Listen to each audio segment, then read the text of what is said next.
Bismillahirrahmanirrahim. Assalamualaikum warahmatullahi wabarakatuh.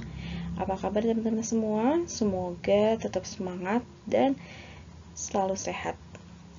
Baik, pertemuan hari ini kita akan lanjutkan lagi bahasan kita masih mengenai spektroskopi. Untuk kesempatan ini yang akan dibahas adalah mengenai spektroskopi inframerah. Ada beberapa pokok bahasan yang akan dijelaskan, yaitu definisi dari spektroskopi inframerah, cara penggunaan spektroskopi inframerah, dan juga aplikasi dari spektrofotometer inframerah.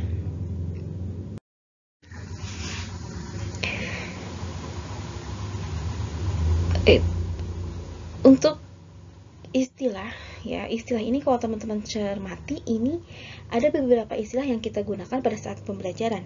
Ya, kadang menggunakan istilah spektroskopi, kadang menggunakan istilah spektrofotometri, atau kadang istilahnya spektrofotometer. Ya, apakah di antara ketiganya sama atau berbeda? Nah, ketiganya ini seperti sama tapi berbeda. Nah, apa bedanya? Kalau kita membahas tentang spektroskopi, berarti yang kita bahas ini ada ilmu yang mempelajarinya. Ya, jadi kalau secara lengkapnya, spektroskopi ini merupakan ilmu yang mempelajari materi dan atributnya berdasarkan cahaya, suara, atau partikel yang dipancarkan, diserap, atau dipantulkan oleh materi tersebut. Ya, jadi ilmu yang mempelajari materi dan interaksinya dengan energi. Ya, energi cahaya. Ya. Oke. Nah, terus kemudian tadi ada istilah juga spektrofotometri. Kalau spektrofotometri berarti ini merupakan pengukurannya. Ya, pengukurannya. Ya, pengukuran. Kalau metri-metrian berarti pengukuran. Nah, sekarang kalau spektrofotometer berarti adalah alat yang digunakan dalam pengukuran tersebut, ya. Itu jadi bedanya antara spektroskopi, spektrofotometer, dan spektrofotometri.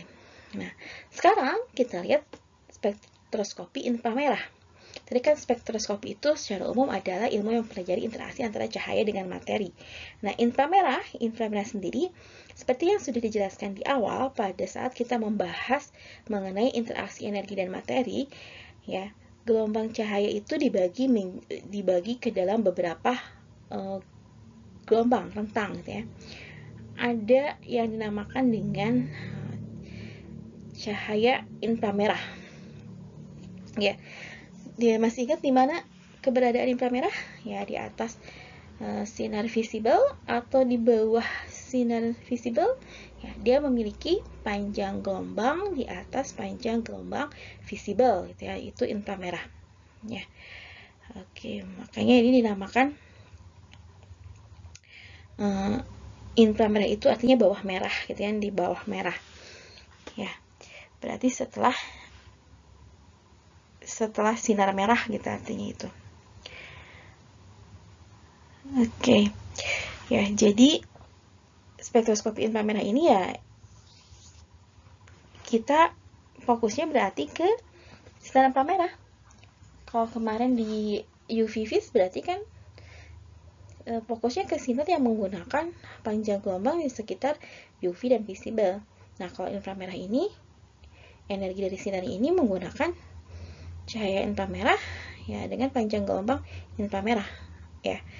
Itu di antara 700 nanometer sampai 1 mm. Ya, ini jangkauan dari inframerah, ya. Jadi kalau di sini adalah sinar tampak, di sebelah sini sinar UV yang memiliki panjang gelombang lebih kecil dari sinar tampak. Nah, sinar yang memiliki panjang gelombang lebih besar dari sinar visible atau sinar tampak ini adalah sinar IR, ya, tetapi dia lebih kecil daripada gelombang radio. Oke. Ya, panjang gelombangnya ini besar, ya, tadi antara 700 nanometer sampai 1 mm, ya. Karena dia memiliki panjang gelombang yang besar, berarti dia memiliki energi yang kecil, seperti itu ya. Nah, di inframerah ini ada beberapa jenis inframerah. Ada inframerah dekat, ada inframerah menengah, dan juga ada inframerah jarak jauh. Ya, ini berdasarkan pada panjang gelombangnya. Nah, bagaimana sifat dari sinar inframerah ini? Inframerah ini tidak dapat dilihat oleh manusia. Kemudian, tidak dapat menembus materi yang tembus pandang. Ya, dapat ditimbulkan oleh komponen yang menghasilkan panas. Oke. Selanjutnya, ini panjang gelombang pada inframerah ini memiliki hubungan yang berlawanan terbalik dengan suhu. Ketika suhu mengalami kenaikan, maka panjang gelombang mengalami penurunan. Oke. Jadi tadi inframerah ini karena dia memiliki energinya yang relatif kecil dibandingkan dengan sinar tampak. Ya, jadi dia tidak dapat menembus materi. Ya. Jadi sebenarnya sinar inframerah ini kalau dibandingkan dengan sinar UV ya jelas lebih berbahaya sinar UV kalau untuk efeknya terhadap manusia gitu ya. Ya, jadi sinar inframerah ini karena dia energi yang sangat kecil itu sangat tidak memungkinkan untuk menembus tubuh sebetulnya kalau untuk sinar inframerah ini. Jadi relatif tidak berbahaya kalau dibandingkan dengan UV. Nah, sekarang baru kita masuk berarti apa itu spektroskopi inframerah? Berarti ini merupakan suatu metode yang mengamati interaksi molekul atau materi dengan radiasi elektromagnetik yang berada pada daerah panjang gelombang 0,75 sampai 1000 mikrometer, ya. Atau pada bilangan gelombang 13.000 sampai 13.000 sampai 10 per sentimeter. Ya, jadi pada inframerah, ya, selain menggunakan panjang gelombang, nah biasanya ini yang digunakannya adalah satuan bilangan gelombang. Ya, apa itu bilangan gelombang? Nah, teman-teman nanti bisa dilihat lagi. Apa ini bilangan gelombang? Apa hubungannya bilangan gelombang dengan panjang gelombang? Ya, dan kenapa kalau pada spektroskopi INR ini menggunakannya bilangan gelombang? Oke, kita lanjutkan.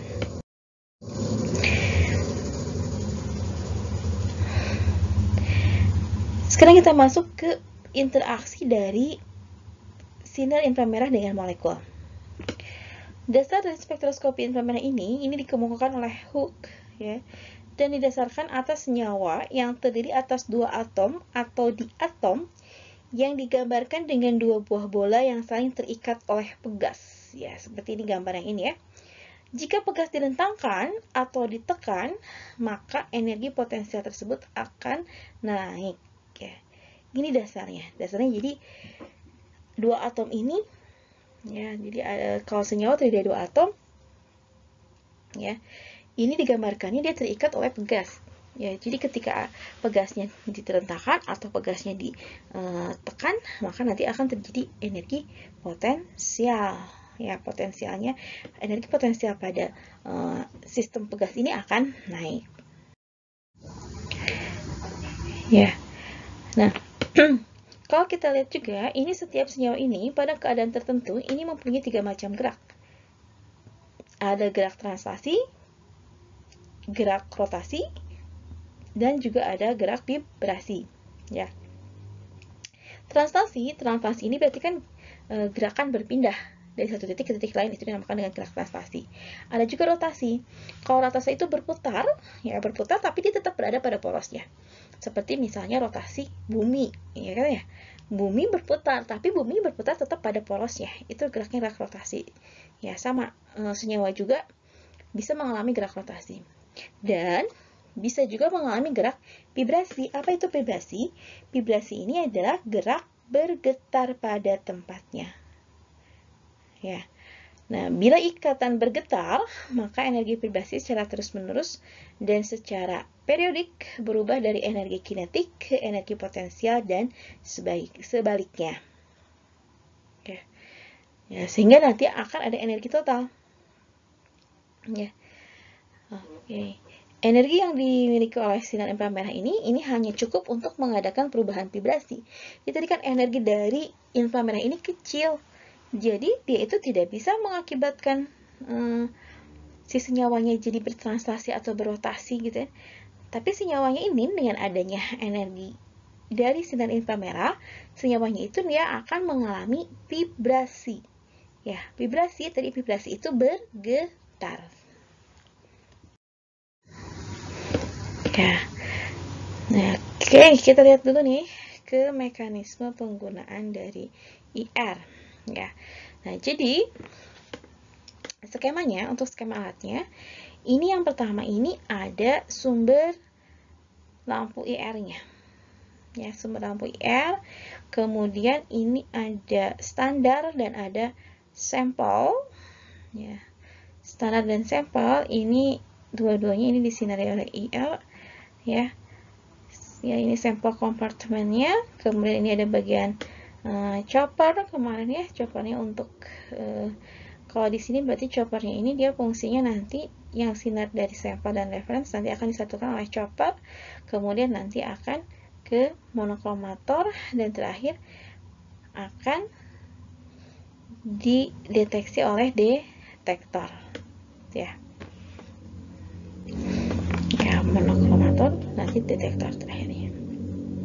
Ya, jadi nanti sinar yang berasal dari chopper ini dia masih berupa sinar yang polikromatis, baru nanti di sini dirubahnya menjadi sinar yang monokromatis sebelum masuk ke detektor.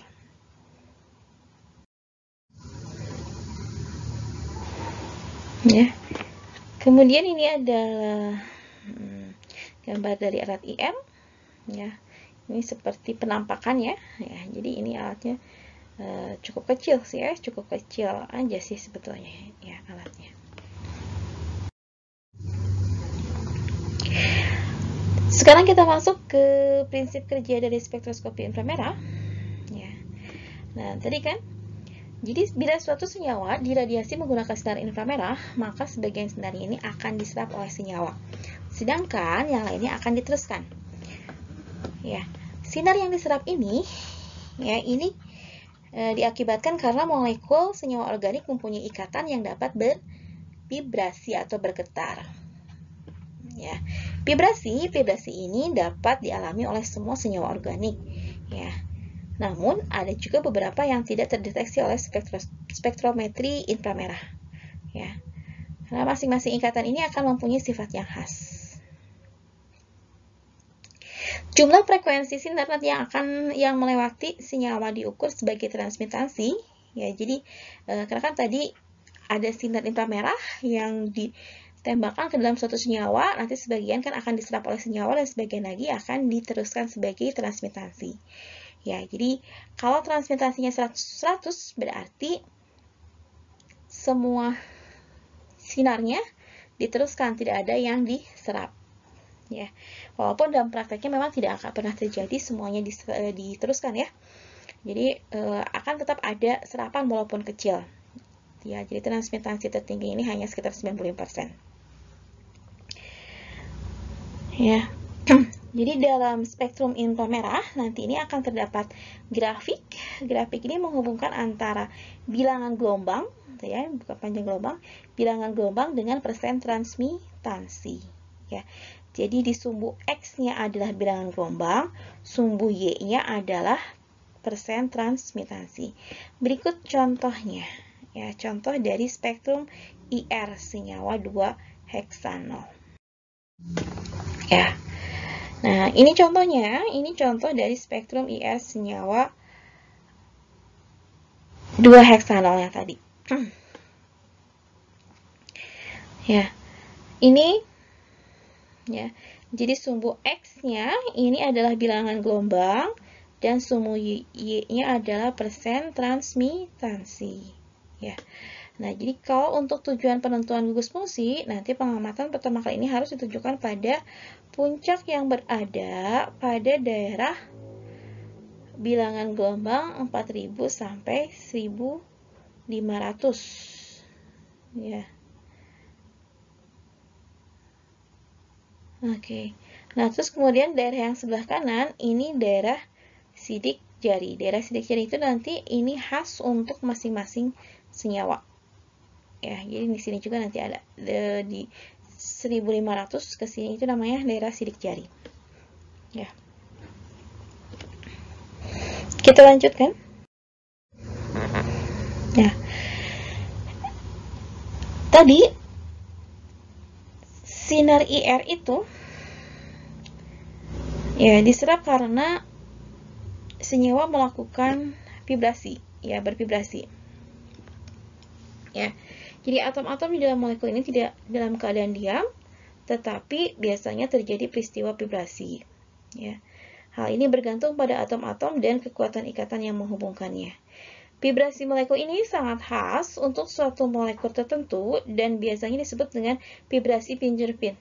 Fingerprint yang tadi di slide sebelumnya dinamakan dengan sidik jari, yaitu tadi di antara bilangan gelombang 1500 sampai 500 itu. Jadi dari 1500 ke kanan itu khas. Ya. Khas untuk suatu molekul tertentu itu yang dinamakan dengan daerah sidik jari. Ya. Nah, ketika tadi molekul ini melakukan vibrasi ya atau getaran, ini secara umum ini ada dua golongan besar getaran, yaitu yang pertama ada vibrasi regangan atau stretching, juga ada vibrasi bengkokan atau bending. Ya. Apa bedanya antara stretching dengan bending? Stretching ini vibrasi ulur merupakan suatu vibrasi yang mengakibatkan perubahan panjang ikatan suatu molekul. Ya, jadi kalau stretching ini mengakibatkan perubahan panjang ikatan. Ya, seperti misalnya memanjang atau memendek. Ya, memanjang atau memendek dalam satu bidang datar. Jadi kalau regangan tadi dia perubahan panjang gitu ya. Nah, kalau bengkokan, vibrasi bengkokan, ini gerakannya mengayun, ya mengayun secara beraturan, ya sehingga nanti mengakibatkan adanya perubahan sudut ikatan, ya sudut ikatan yang berubahnya sudut ikatan, sehingga ikatannya menjadi bengkok. Jadi bedanya kalau regangan itu tadi kan panjang dari ikatannya yang berubah, kalau vibrasi bengkok ya atau bending ini yang berubah adalah sudut ikatan yang berubah.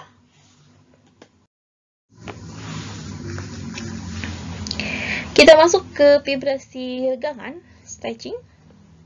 Ya, jadi dalam vibrasi ini atom akan bergerak terus sepanjang ikatan yang menghubungkannya sehingga akan terjadi perubahan jarak antar keduanya. Sudutnya bagaimana? Sudut ikatannya tidak berubah. Ya, jadi sudutnya sama, tetapi panjang ikatannya berbeda. Nah, untuk vibrasi stretching ini ada dua macam. Ada yang simetris dan asimetris. Ya, kalau yang simetris berarti ini bergerak bersamaan. Artinya dia memanjang atau memendek bersamaan. Kalau simetris, kalau asimetris ini bergeraknya tidak bergerak bersamaan dan tidak searah, tetapi masih dalam satu bidang datar. Oke. Ya. Nah, ini regangan simetris. Tadi kalau simetris berarti kan dia memanjang, ya, memendek gitu ya. Nah, kalau asimetris ada yang memanjang, ada nanti yang memendek. Oke. Ini visualisasinya, ya. Jadi kalau yang simetrik tadi, simetrik dia bisa dua-duanya memanjang, kemudian memendek, jadi barengan. Ya, kedua-duanya barengan. Memanjang, memendek, memanjang, memendek gitu ya, memanjang, memendek barengan. Dia simetrik. Regangannya simetrik. Kalau yang asimetrik, nah ini asimetrik. Yang satu memanjang, yang satu memendek. Ya, yang satu memanjang, yang satu lagi memendek. Oke, paham ya bedanya ya? Oke, kita lanjutkan lagi. Nah, sekarang kita lanjutkan dengan vibrasi yang bengkokan. Vibrasi bengkokan Nah, ini tadi kan kalau bengkokan itu yang berubah adalah sudut ikatannya. Ya. Ini vibrasi bengkokan ini ada 4 jenis. Yang pertama, ini ada vibrasi goyangan. Ya, goyangan. Kalau goyangan ini strukturnya bergerak mengayun asimetri, tetapi masih dalam bidang datar. Ada yang vibrasi guntingan. Struktur bergerak mengayun simetri dan masih dalam bidang datar. Ada juga kibasan, bergerak mengibas keluar dari bidang datar. Ada juga yang vibrasi pelintiran. Ya, ini berputar mengelilingi ikatan yang menghubungkan dengan molekul induk dan berada di dalam bidang datar. Ya, oke. Nah, ini vibrasi goyangan. Jika goyangan, dia bergerak, misalnya dia bergerak ke kanan, dua-duanya ke kanan, ke kiri, ke kanan, ke kiri gitu ya. Nah, terus kemudian kalau gunting, ya ini gunting. Yang satu masuk, ya dua-duanya masuk deh, dua-duanya masuk dari yang kanan ke kiri, kiri ke kanan ya. Terus kalau kibasan, dia bergerak keluar dari bidang datar. Ya, kibasan seperti ini. Jadi nanti seperti melipat. Kemudian ada pelintir. Kalau pelintir berarti yang satu keluar dari bidang datar, yang di bidang datar yang satu ke arah kanan, yang satu ke arah kiri gitu ya. Oke, kita lihat nih. Nah, ini yang goyangan. Di goyangan ya. Goyangan tadi goyangan kan, dia bergerak ke kanan barengan gitu ya, ke kanan ke kiri, ke kanan ke kiri barengan. Kalau guntingan berarti ini dia dua-duanya ke arah yang kalau ke dalam, keluar gitu ya. Nah, jadi bareng. Ya, keluar ke dalam gitu ya. Kalau goyangan kan tadi sama, kanan kiri gitu ya. Kalau gunting ini tadi keluar ke dalam seperti itu. Oke, selanjutnya ini kita lanjutkan dengan visualisasi yang kibasan dan pelintiran. Nah, kibasan, tadi kalau kibasan berarti kan dia bergerak keluar bidang datar. Sama-sama nih, sama-sama ke arah yang sama.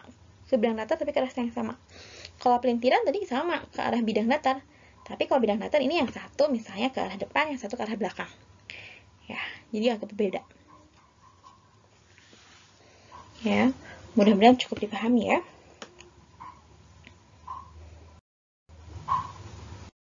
Ya, oke. Kita lanjutkan lagi. Daerah spektrum inframerah. Nah, ini para ahli kimia ini telah memetakan ribuan spektrum inframerah dan menentukan panjang gelombang absorpsi masing-masing gugus fungsi. Vibrasi suatu gugus fungsi spesifik pada bilangan gelombang tertentu.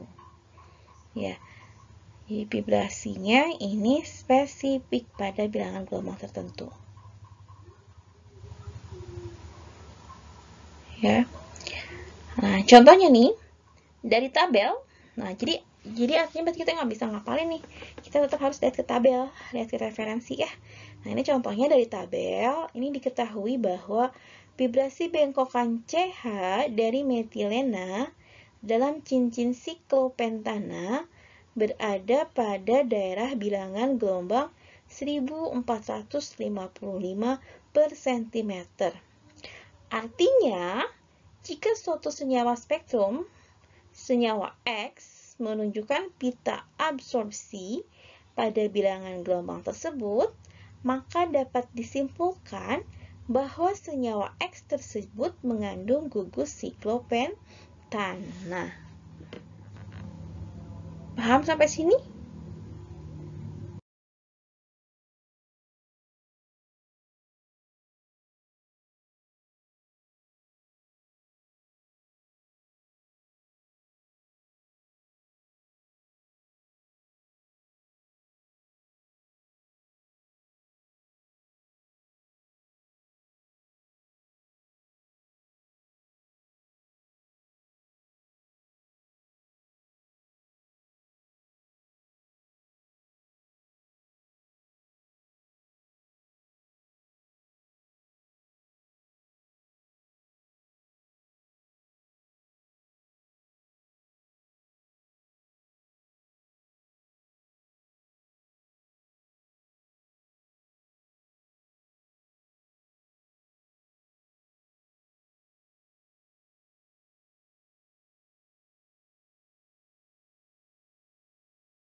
Selanjutnya ini juga ada daerah serapan, ya, daerah serapan bilangan gelombang untuk beberapa gugus, ya. Nah, gugus CH ini kan bisa alkana, bisa alkena, bisa juga aromatik. Kan berbeda, alkana, alkena, aromatik, alkuna. Beda tuh, walaupun sama-sama CH. Jadi nanti ini daerah serapannya, bilangan gelombangnya juga berbeda. Begitupun misalnya ini untuk C rangkap, ya, C rangkap 2C, C rangkap 2C itu bisa alkena, bisa aromatik, ya ini berbeda daerah serapannya. Ya, begitu juga untuk CO. Ya, CO itu kan bisa ada di alkohol ada, di ether ada, di karboksilat ada, di ester ada, sama enggak? Oh, kalau ini dia sama CO-nya, karena CO-nya sama ya, bentuknya sama. Ya. Nah, terus ini kalau C rangkap 2O, nah ini juga ini sama. Nah, terus kemudian OH. OH ini bisa di alkohol, bisa di air, bisa fenol, bisa karboksilat. Nah, ini daerah serapannya. Ya, selanjutnya aminan. Aminan itu berada pada serapan sekitar 30 sampai 30. Ya, artinya berarti nanti spektrum IR-nya itu akan menunjukkan puncak pada bilangan gelombang ini. CN pada amina ini di 1100. Ya. Kemudian ada nitro ini di 1500. Nah, daerah 1500 ke kanan itu tadi yang dinamakan dengan daerah sidik jari.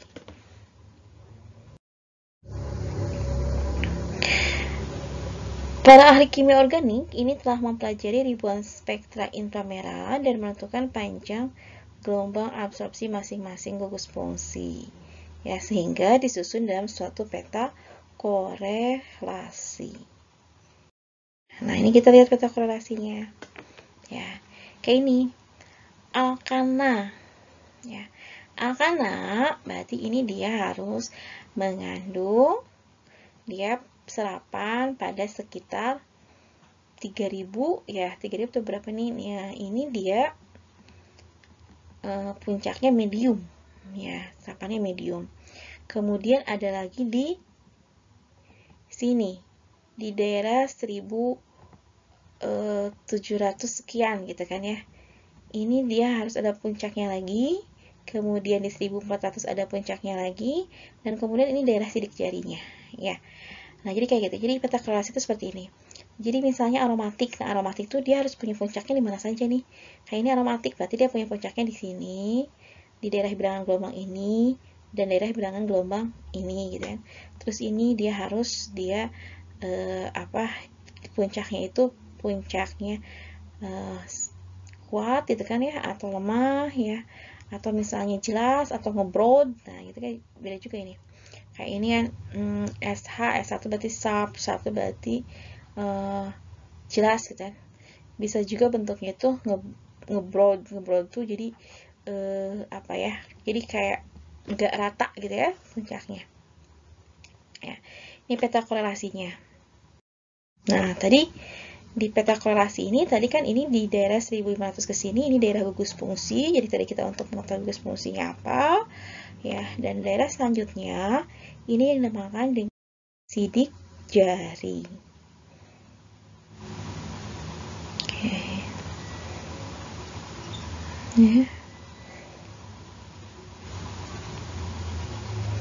Ya. Nah, jadi IR ini bisa mengidentifikasi masing-masing gugus fungsi karena vibrasi ikatannya berbeda. Ya. Itu kenapa IR bisa mengidentifikasi gugus fungsi. Ya, selanjutnya, ya, jadi kita tadi sudah melihat adanya peta korelasi ya, peta korelasi, ya, dan juga nanti dari peta korelasi kan tadi ada beberapa gugus fungsi, jadi kan dari gugus fungsi itu dia harus memiliki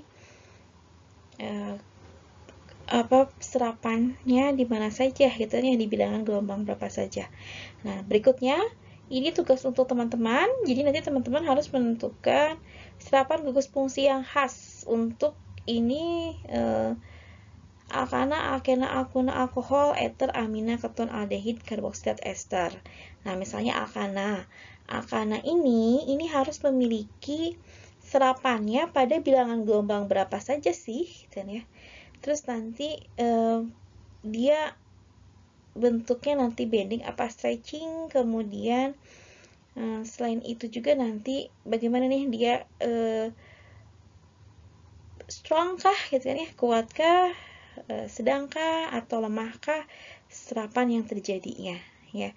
Itu jadi tugas teman-teman. Tugas teman-teman nanti harus menentukan serapan gugus fungsi yang khas. Ya, sebetulnya ini tidak usah ditentukan ya, sebenarnya cari gitu kan ya, bukan tentukan. Cari gugus fungsi yang khas ya, serapan gugus fungsi yang khas di bilangan gelombang berapa untuk senyawa-senyawa ini ya. Oke, itu ya, baik itu saja yang disampaikan pada kesempatan ini ya. Selamat mengerjakan tugasnya dan sampai ketemu lagi di pertemuan selanjutnya. Terima kasih. Assalamualaikum warahmatullahi wabarakatuh.